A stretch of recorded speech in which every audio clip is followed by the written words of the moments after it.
จะว่าปลูกจักหัวเขาลุงว่าจะว่าถลอกจักว่าแสบโอ้ยยังไงอันนี้เสาดังเลยเนาะเม็ดหนึ่งโดนนักเราใหม่ไม่ยังไม่ถึงนักอีกมันถึงนักมันก็นักนักปั่นไม่อุ้มน้ำดิสบายดีก็ลูกโดยสบายดีไปใช้บัตรเนี่ยไปอาทิตย์หาพักโดย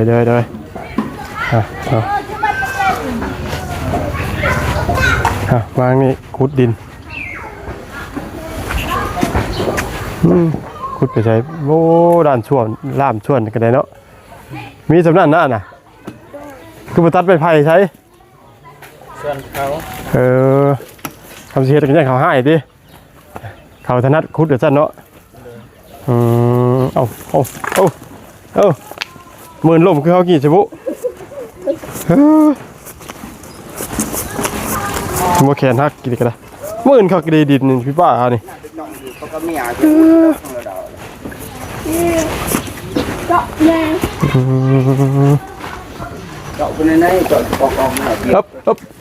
โอ้แกอันบีนเนี่ยในไรนะแกอะไรบีนเบี้ยอะไรนี่คืออย่างแกอะไรเบียนอะไรบีคืออะไรนี่คืออย่างเนี่ยมันก็เข้าใจแต่ว่ากินนี่เด้วาสิใส่คิโตมวนนี้กับวันทันน้ำให้น้ำลายอยู่พุ่นสบายดีเด้อทางไอ้พี่ปลาลุงกับทางลุงนวลนำเด้อโดยเราพี่น้องมาช่วงเช้าพี่น้องเนาะสร้างคนมาเลยเราโอ้ยเสร็จแล้วคนปีนขึ้นเลยพี่น้องเลยเป็นบริตอกกันแบบมวยไฟขึ้นน้ำเลยนะแบบขึ้นไป3 คนเป็นพ่อผมนะโอ้ยเนาะโอ้แล้วคนแป้นขึ้นไปเตรียมปูว่าบัดเนี่ย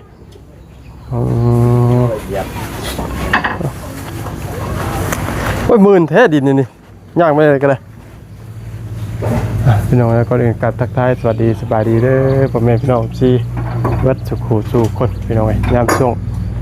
เช้าเนาะพี่น้องมาเมื่อกี้กับรถพระราชล่มโอ้มัวอันแข่งฮักขาหาเมื่อนี่ดีนะฮะบ๊อบ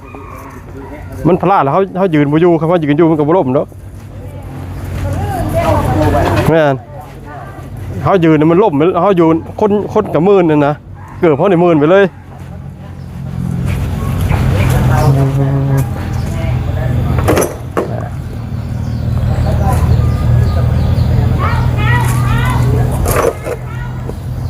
ด้ามเขาตั้งเฮ็ดแบบซี่บ่ด้ามส่วนนี่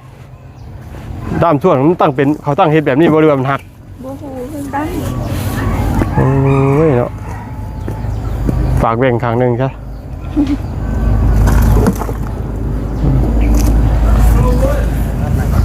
เดี๋ยวเอ็มร้อยไปให้ทั้งสร้างนะเกือบบ่ได้กินเอ็มร้อยเหมือนกันสร้างกินได้กันมีแต่3 คนเด้อ3บ่ตะโลบ่ได้มาบ่มื้อนี้ตะโลหยุดงานตะโล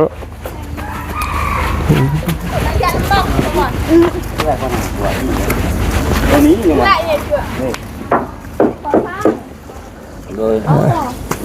เอาบอกว่าถามซะแล้วก็ใส่บาตรถามจะครูบ่วะได้โดยเราเตรียมปูแป้นเนาะ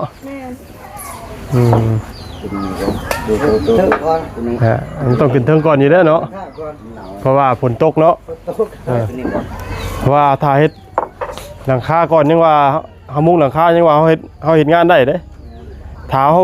พี่ฝนตกมาเนี่ยเฮ็ดงานบ่ได้ถ้ามันก็ตื่นขึ้นแล้วแม่น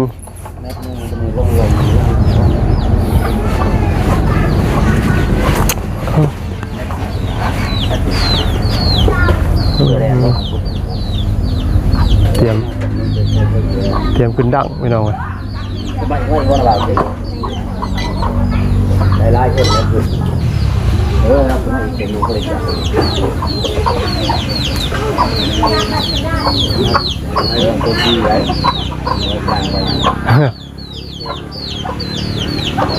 เอาขึ้นเขาน้าไปตักวัวนะหอยบอลไงได้มาบอลเขา โอ้ไงน้องไอ้เมื่อกี้นี่ต้ม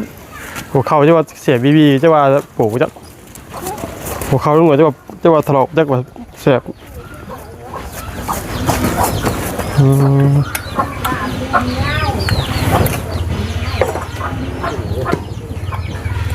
ถมเลยต้องถมให้แล้วเด้อนี่ถมเลยต้องถมให้แล้วว่ะถมมาแล้วสิป้านน้ำไหลเขาตารางเฮือนเฮ้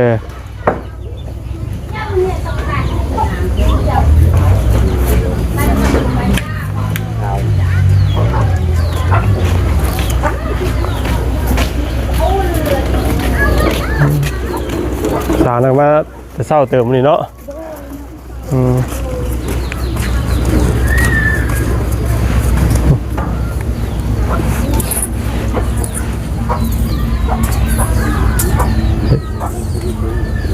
ทำการใส่ดังพี่น้องเว้ยเบื้องเดียวหนวดจะขึ้นเบื้องน้ำเพิ่นก่อนพี่น้องแต่ว่าเพิ่นก็กี่ที่ทางขึ้นนะสร้างพอสร้างก็ได้เอาขึ้นเซนเซอร์3 คนพอเหรอวะ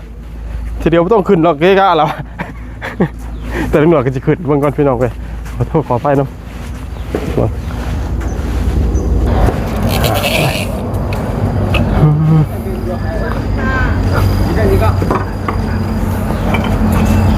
นี่ทำการต่อข้อ2ว่ะ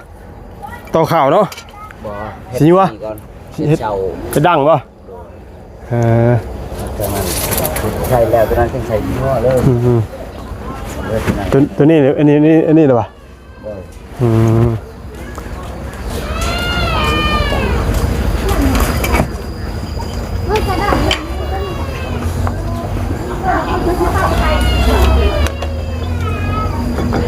นี่ย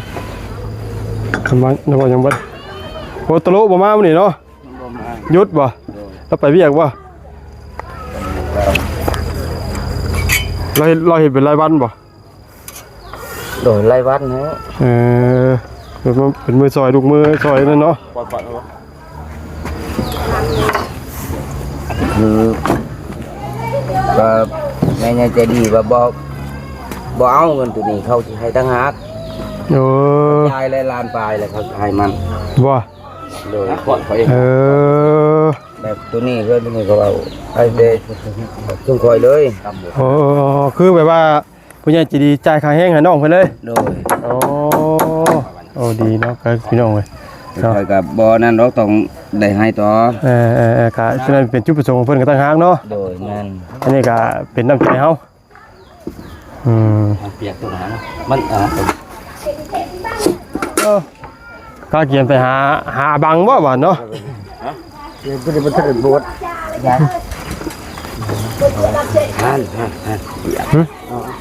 ให้จัดมาบวชระหว่างยันขอหลายรอบแล้ววะขาดก้มหลายเถื่อแล้ววะเอากระไรยกถึงโอ้ยตกใจด้วยแต่พ่อนึกว่าไม่กระเดิงลง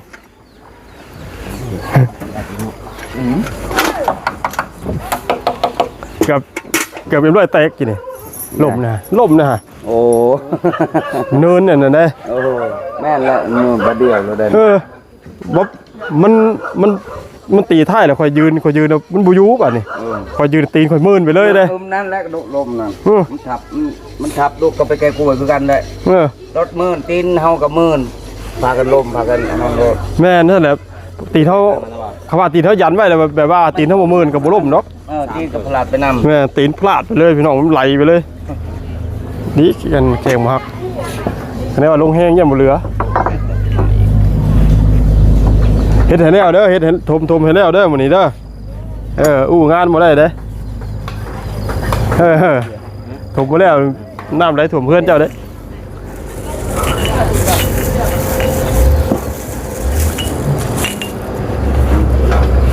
เมตร 3 คนเด้อเนี่ยเฮ็ดอีบ่แล่นอกไก่แบบนี้แหละเครื่องกลางบ่นี่เครื่องกลาง2 เมตร 33โบแลนอกไก่มันอ่อนนะใหม่ที่นี่เนาะแม่น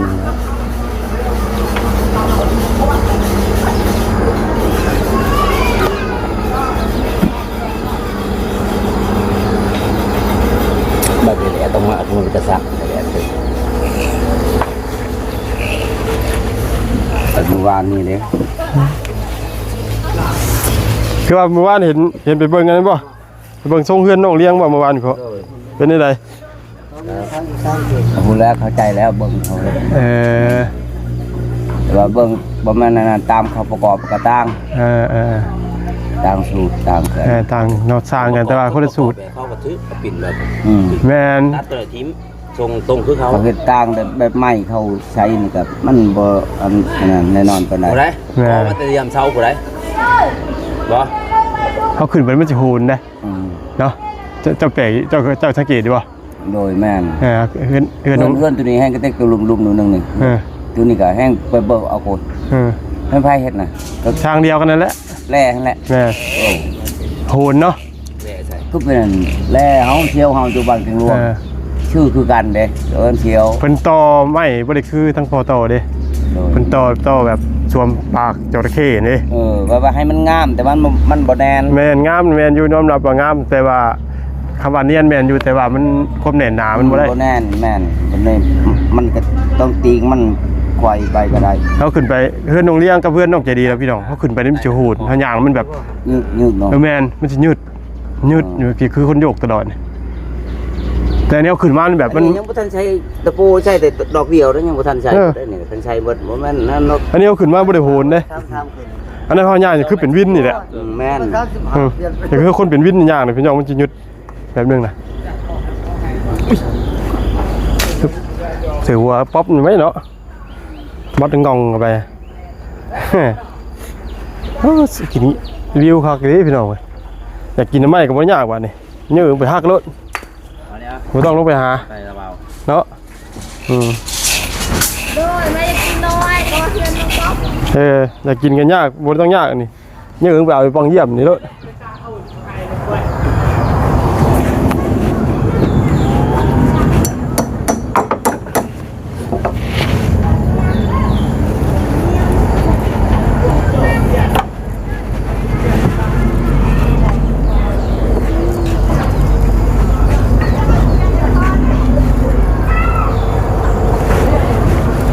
ตุ่มหอนจะเช้า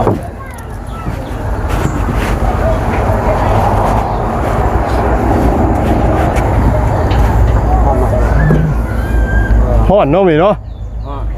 ว่ะฝนตกเมื่อเช้านี่ก็ยังฮ้อนอยู่ มันตกว่าเช้านี่ ตกแล้ว ตกเยอะเบิ่งก่อนเปียก เอาว่ามันตกแต่คืน บ่เลยหากจะได้อยู่พี่บ่ฮู้แต่ว่าอยู่หม่องลูกอยู่นั่นตกเมื่อเช้านี่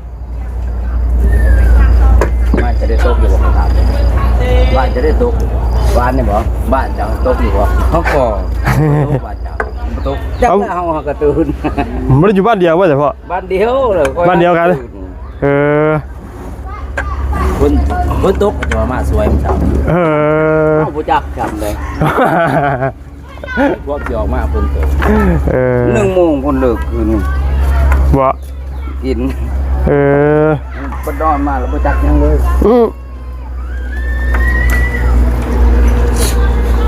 เดี๋ยวต่อตัวก่อนเด้อ อะไร ต่อใหม่ตัวก่อน เอาไปเป็นก่อนไม่ใช่แล้วก็มันใส่ต่ออีกใส่ก่อนมันอันนั้นเพื่อใส่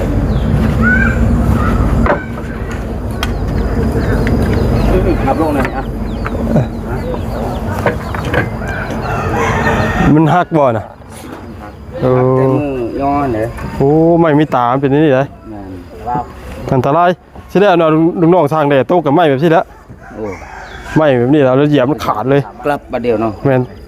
ตกสอดตารางหัว บ่เจ็บเนาะ เอาลงบุยลงทั้งว่าทั้งยืนเด้ โอ้ ถ้าลงทั้งนอนแต่ว่าตะแคงกันโอ้อย่างนึกจะพาเบือนนะโอ้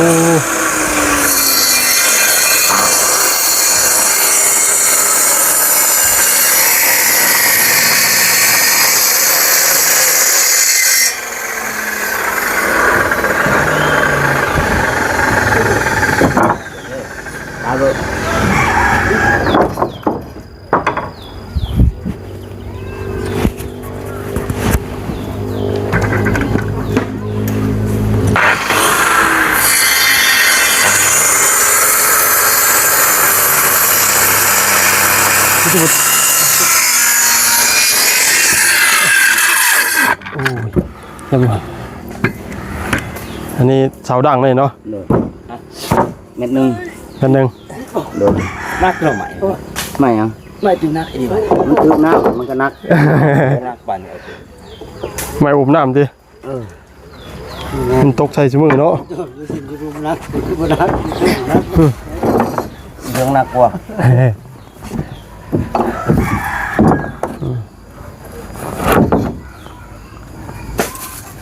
ต้นไม้เนี่ยเฮ็ดด้านเจียม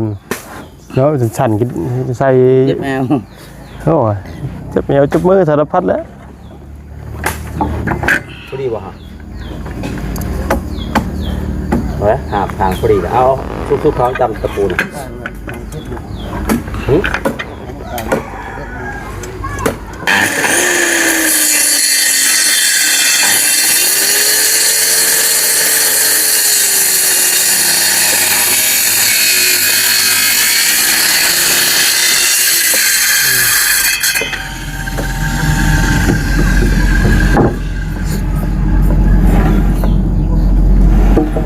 ไม่ล่างเลยเนาะ เหมือนบอกยันไม่ห่าง ไม่ห้าวว่ะ ไม่ห่าง มึงไล่ขึ้นไปก็ไม่เป็นอาจจะเป็นไม่ล่าง ไม่ล่างหมด แมนโมเมนต์ไม่ห้าว ไม่ล่างง่าย ไม่ห้าวบ่ค่อยมีดอกเบี้ยนี่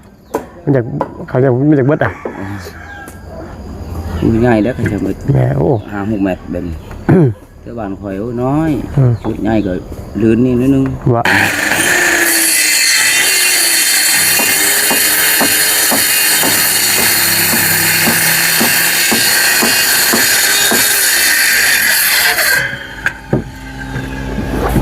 ไม่ห้าวแพงเลยเด้อราคาขายคนละราคาเลย โอ้ บริการได้ราคาเดียวเลย แหละ ไม่ย่างไม่ห้าวไม่ย่างนี่เขาขายราคาหนึ่งไม่ทั่วไปราคาหนึ่ง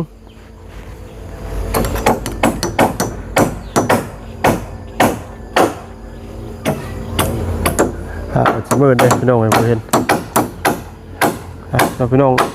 ตอนนี้กระทั่งผู้สร้างเพิ่นเนาะกำลังตัดเฮ็ดดั้งขึ้นหลังโค้งหลังคาพี่น้องเว้ยบ้านนี้ก็ได้เพราะว่าต้องทำต้องเฮ็ดโค้งหลังคาก่อนเนาะฝนตกฝนเล่นมากเกิดสิ่งที่เฮ็ดเบี้ยเฮ็ดงานได้พี่น้องเว้ย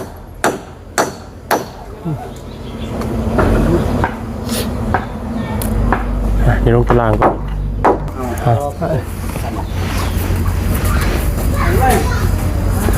เห็นแล้วพี่น้องเอ้ยใกล้ละอีกหมดกี่มือก็ได้มุ้งแล้วพี่น้องเลย แม่ว่ารถตัวนี้น่ะ แม่นละ ก็เห็นแต่เด็ก บอกไปหรอก เอาไปเม็ดเลย เอาแต่แม่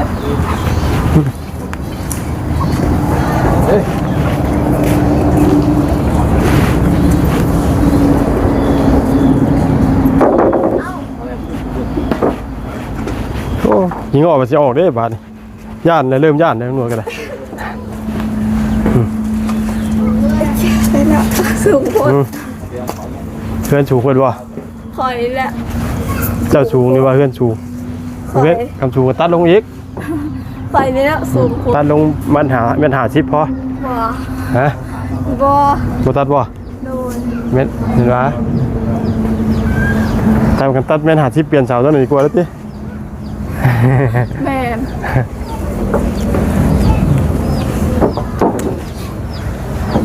เนาะเป็นรูปเป็นร่างมามีเพื่อนอยู่กับเป็นแบบคุ้มๆเนาะพี่น้องเนาะมีความที่ว่าอบอุ่นขึ้นด้วยเนาะ ด้วย พี่น้อง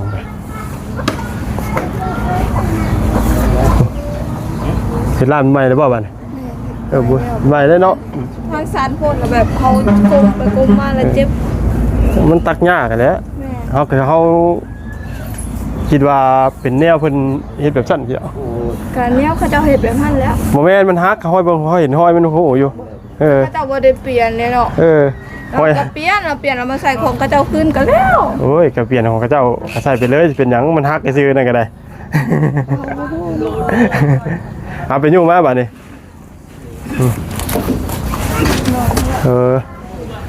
ซอยกันพี่น้องเอ้ยเนาะได้อีกรอบเลย ถ้าก็3 โล 3 รอบ 3 โล 4 โลแล้ว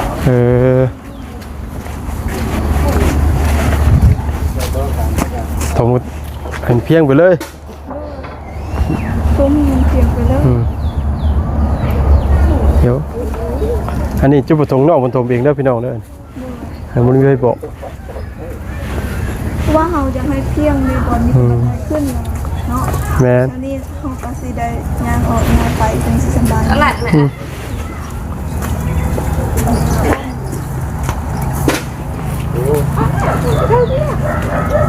่ โอ้โหโอ้ย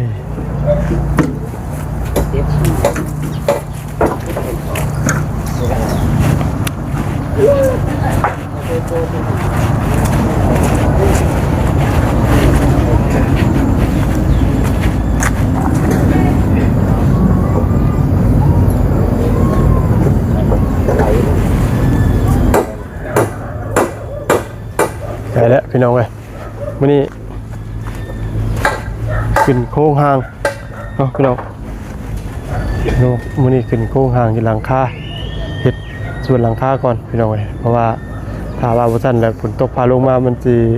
เฮ็ดข้างล่างบ่ได้เนาะเฮ็ดพื้นมันบ่ได้พี่น้องมันสิเฮ็ดให้เฮ็ดเวียกเฮ็ดงานเนี่ยมันก็จะได้หยุดงานดุเนาะพี่น้องต้องทางสามก็เลยเอาขึ้นโค้งหลังคาก่อนเดี๋ยวว่าอาจจะได้มุ่งอื่นมือเนาะพี่น้องพี่น้องก็จะออกก่อนเนาะพี่น้องบ้านหาข้าวกินน้ำก่อนบ้านนี้ไม่ใช่เราจะได้จบคลิปกันได้วันเด้อ จบคลิปแล้วบอก โดยกาขอขอบคุณทาง FC ที่ได้รับชมคลิปนี้เด้อขอให้ทางอันได้ใส่มาใส่เดินทางปลอดภัยเจ้าพรเด้อโดยน้องพี่น้องเดี๋ยวออกก่อนแล้วตะปูนี่เก็บไปไหมนี่ฮะเต็มไปแล้วตะปูฮะมาเสียไปได้นี่ลืมเลยนี่พอดีละไปเปลี่ยน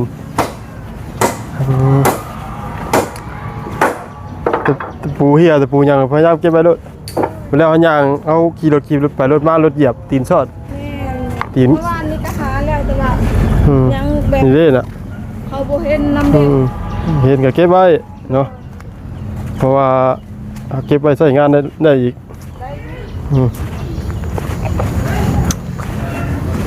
พี่น้องเนาะพี่น้องมีตัวหน่วยก็จะได้ขอจบคลิปปิดคลิปผล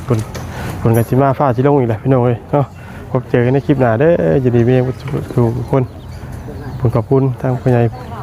ใจดีเอฟซีทุกท่านที่กลับมาติดตามนะครับชมเป็นกำลังใจให้ใจกับทุกหน่วยเด้อสำหรับคลิปนี้สวัสดี